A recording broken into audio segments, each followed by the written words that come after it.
Every single day, billions and billions of people depend on something they rarely think about.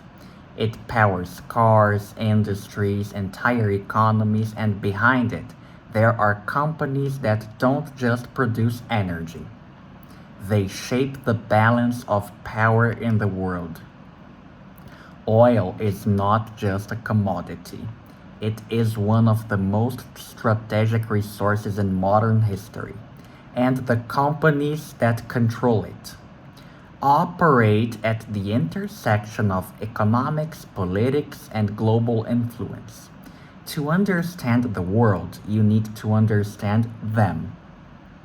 At first glance, oil companies may seem similar, but in reality, they are divided into two very different groups.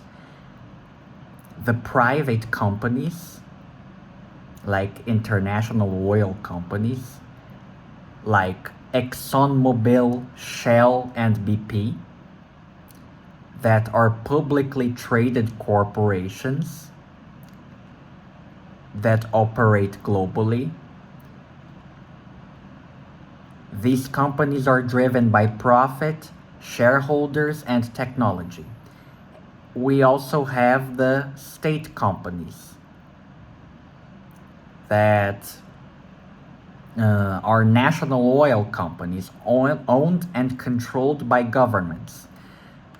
Like, for example, Saudi Aramco, Petrobras, China National Petroleum Corporation, Total in France, and a lot of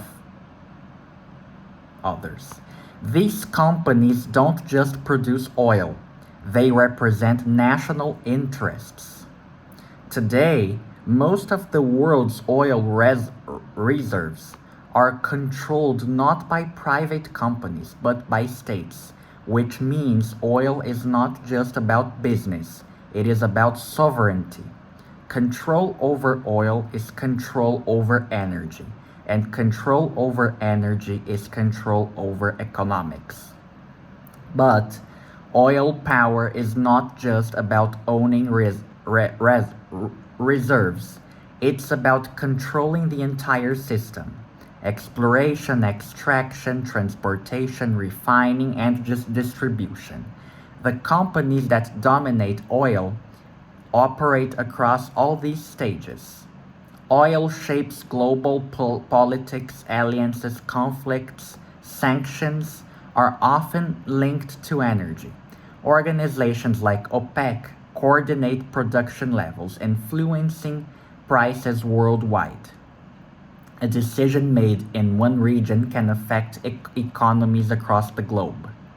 Oil companies don't operate in isolation.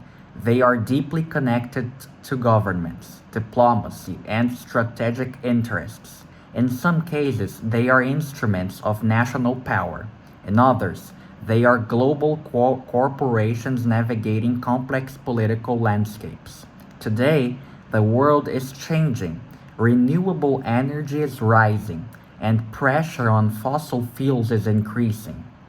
But oil is still central to transportation, to industry, and global trade. Oil is more than energy, it's power, and the companies behind it are part of how the world really works. So, who controls the oil industry? Well,